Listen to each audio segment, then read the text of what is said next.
تو صحن کی زندگی گزارے. اگر آپ کا عقیدہ ہے کہ اگر گھر کی زندگی گزارے تو یہ 2 سال ایکسٹرا آپ کو ملنے والے ہیں تو ضرور ڈر کے گزاریے. لیکن ہمارا عقیدہ یہ نہیں ہے کہ ایک لمحہ جو ہے آگے اور پیچھے نہیں ہو سکتا. ہماری موت کا وقت لکھا ہوا مقرر ہے. جس دن جس وقت جس طریقے سے ہماری موت آنی ہے وہ آنا ضرور ہے. کوئی جو ہے ہمارے کو ڈر اور خوف کی وجہ سے ہم جو ہے کچھ زیادہ جی نہیں سکتے. سامعین کرام، یہ دل سے ڈر اور خوف نکالنا ہوگا. ظلم کے خلاف آواز اٹھانا ہوگا. ہر ظلم کے خلاف. صرف بابری مسجد کی بات نہیں کر رہا ہوں میں. ہندوستان میں ہر روز مسلمانوں پر نئے ظلم و زیادتیاں ہو رہے ہیں. میں کہ وقت اس بات کی اجازت نہیں دیتا کیونکہ میرے بعد بھی ایک مخرج ہیں کہ میں ان کی تفصیلات میں جاؤں. لیکن یہاں پر رکھنے والے مسلمان اس بات سے واقف ہیں کہ ہر روز نئے مسائل پیدا پوری طاقت سے بلند نہیں کرتے کہ چار مینار کی مندر انلیگل ہے. آرکیولوجیکل ڈپارٹمنٹ نے کہا ہے اور اب تو پیڈسٹرین وہاں پر بنا دیا گیا ہے. پیدل راستہ تو یہ تو ایک سازش کے تحت بنایا گیا ہے کہ مندر کے لیے سمجھیے کہ صاحب ایک گراؤنڈ فری گراؤنڈ مہیا کیا جائے. اور وہاں پر اب تو سمجھیے کہ وی آئی پی ہوم منسٹر سب آنا شروع ہوئے. حتیٰ کہ گورنر بھی آ رہے ہیں. گورنر آف اسٹیٹ بھی اس مندر کو آ رہے ہیں جبکہ انلیگل مندر ہے. تو مسلمانوں کو پوری طاقت سے بات کرنی چاہیے کہ صاحب یہ چار مینار کی مندر انلیگل ہے اور ہوتے ہوتے چار مینار آدھا ادھر کا حصہ تو قبضہ ہی ہو گیا. آپ جا کر کبھی غور سے دیکھیں. اور پھر وہاں جو تماشے آرگنائز کیے جا رہے ہیں یہ سازش کا ایک حصہ ہے. اس مندر کو ایک مرکزی مقام بنانے کی کوشش کی جا رہی ہے اور حیدرآباد کی تاریخ اور تہذیب سے چھیڑ خانی کرنے کی کوشش کی جا رہی ہے. آپ کو معلوم کہ بھارتیہ جنتا پارٹی حالانکہ یہ انلیگل ہے لیکن وہ لوگ جو سمجھے کہ فورموں میں بیٹھے ہوئے ہیں وہ آواز اس پر نہیں اٹھاتے. بھارتیہ جنتا پارٹی کے پورے سوشل میڈیا پر حیدرآباد نہیں لکھا جاتا، بھاگیہ نگر لکھا جاتا. ہم جانتے ہمارے شہر میں خود ہمارے سامنے چیلنج کہ صاحب یہ شہر اور اس کی تہذیب اور اس کی تمدن پر ہم بڑا ناز کرتے لیکن حیدرآباد کے نام کو بھاگیہ نگر لکھا جاتا ہے اور لفظ چار مینار بھی استعمال نہیں ہو رہا ہے. بھاگیہ نگر مندر استعمال ہو رہا ہے. اگر چار مینار کا پتہ دینا آپ اٹھا کر دیکھیے، ان کے پوسٹر اٹھا کر دیکھیے، ان کے بینرز دیکھیے، ان کا سوشل میڈیا دیکھیے تو یہ سمجھیے کہ سازش ہے. تو بھائی متھرا اور کاشی اگر انلیگل ہے تو پھر آپ سمجھیے کہ اور ڈیفینسیو ہو کر یہاں بات کریے کہ چار مینار کی مندر انلیگل. خود یہ گھٹنوں پر آئیں گے یہاں. آپ بات تو کریے پوری طاقت سے. دراصل ہم یہ ہے کہ بہت آرام کا دین تلاش کر رہے ہیں. ہم سکون اور اطمینان کا دین ہم تلاش کر رہے ہیں اور سمجھیے کہ صاحب ہم نے دعائیہ اجتماعات رکھ لیے. میں سلام کرتا ہوں کل سعید آباد کی ہماری ماں اور بہنوں کہ انہوں نے پورے ہندوستان میں ایک مثال قائم کی. لیکن ہمارا حال بلکہ ہندوستان کے بہت بڑے جب علماء کی صف کے حراب الدستے کے لوگوں نے مجھے یہ بات کہی تھی کہ مشتاق ملک صاحب بابری مسجد ہمارے لیے لاسٹ کیس ہے. بابری مسجد ہمارے لیے ایک ہارا ہوا کیس ہے. تو میں نے اس وقت ہی کہا کہ مولانا یہ ہارا ہوا کیس نہیں ہے. میرا یہ ایمان ہے کہ مسجد سے اذانیں بلند ہوگی چاہے مسجد شہید کر دی جائے چاہے مندر بنا دیا جائے. اور یہی سمجھیے کہ توحید خالص اور غلام محمد صلی اللہ علیہ وسلم کے ہاتھ اس مندر کو اکھاڑ کر پھینکیں گے اور وہاں مسجد تعمیر بنائیں گے بنائیں گے بابری مسجد بنائیں گے بنائیں گے بنائیں گے بابری مسجد بنائیں گے. یہ یقین کے ساتھ اس ملک میں ہم زندہ رہے، اس یقین کے ساتھ کہ مسجد دوبارہ تعمیر ہوگی. ہم اگر یہ کہیں کہ صاحب میں معاف کرنا مولانا نصیر الدین صاحب کے فرزند مقیم کو میں سن رہا تھا تو مجھے لگا کہ بھئی ایک مجاہد کا بیٹا آج مایوسی کی بات کیسے کر رہا کہ بابری مسجد کو وہ جیال مسلمان نہیں ملے. خدا کی قسم بہت جیال مسلمان بابری مسجد کو ملے. میں نے جون 92 دسمبر کو مسجد شہید ہوئی ہے اور میں یو پی میں سمجھیے کہ جون اور جولائی میں یو پی میں تھا. 25 ڈسٹرکٹ میں نے دیکھا. مسلمان تو اپنا خون دینے تیار تھے. مسلمان سمجھیے کہ کار سیوکوں کے بڑھتے ہوئے قدموں کو روکنے کے لیے بھی تیار تھے. لیکن وہ جو ذمہ دار آشیانوں میں بیٹھے تھے انہوں نے مسلمانوں کے بڑھتے ہوئے قدموں کو روکا. انہوں نے روکا. قوم بانجھ نہیں ہے. اور بقول سمجھے کسی شاعر کے کہ تم اللہ کی فکر نہ کر خود تیر کے دریا پار. میں نوجوانوں سے کہوں گا کہ اللہ کی فکر نہ کر خود تیر کے دریا پار کر. قوم تو اس وقت بھی مسجد بچا لے سکتی تھی. قوم بالکل بچانے کے لیے مسجد تیار تھی. لیکن میں اس تاریخ میں نہیں جاؤں گا. ذرا یہ 6 دسمبر سے آگے بھی حیدرآباد کے مسلمان کو سوچنا چاہیے. میں یہی سوچ رہا تھا صبح سے اور پھر یہاں آئے بعد کچھ تقاریر نے مجھے اور سمجھے کہ جھنجھوڑ دیا کہ ہم کو 6 دسمبر سے آگے بھی کچھ سوچنا چاہیے. یہ جس دل میں مرنے کی تڑپ ہو صداقت کے لیے، جس دل میں مرنے کی تڑپ پہلے اپنے پیکرے خاکی میں جان پیدا کر.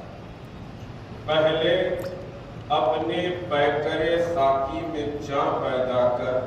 پھونک ڈالے یہ زمین و آسمان و مستعار، اسی خاکستر سے اپنا جہاں پیدا.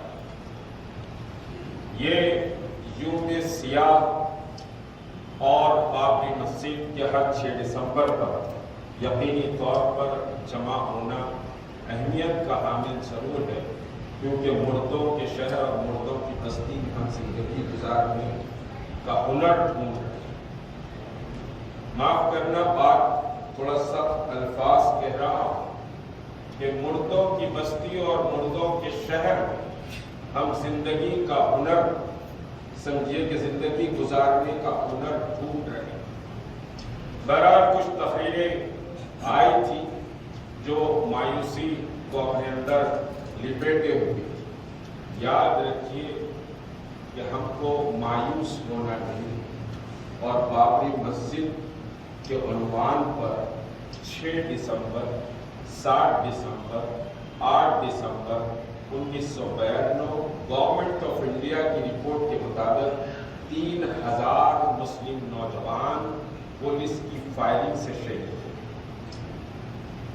تو ہم کو مایوس ہونے کی ضرورت نہیں. اور بہرحال جس سرزمین پر ہم ہیں یقینی طور پر بہت سے سمجھیے کہ تناسان لوگ ہیں. ابھی جیسے ایڈوکیٹ خالد صاحب نے کہا کہ بھائی ایک بات کلیئرٹی کے ساتھ ہو جانی چاہیے، جو میں پرسوں ناموس رسالت کے جلسے میں بھی یہی یہ بات کہا کہ ایک بات واضح ہو جانی چاہیے کہ بھائی تم کو کورٹ کا فیصلہ منظور ہے تو جاؤ حکومت کے ایوانوں میں اور حکومت کے سمجھیے کہ در پر جا کر ان کے پاؤں پڑو. ہم کو کورٹ کا فیصلہ منظور نہیں ہے، ہم کو اللہ کا فیصلہ منظور ہے. اور اللہ کا یہ اعلان ہے کہ وَقُلْ جَاءَ الْحَقُّ وَزَهَقَ الْبَاطِلُ إِنَّ الْبَاطِلَ كَانَ زَهُوقًا. بابری مسجد حق تھی، حق ہے اور وہاں سے عذاب بلند. یہ ایمان کے ساتھ زندگی گزارنا چاہیے کہ بابری مسجد سے عذاب خدا کی قسم یقینی طور پر بلند ہو.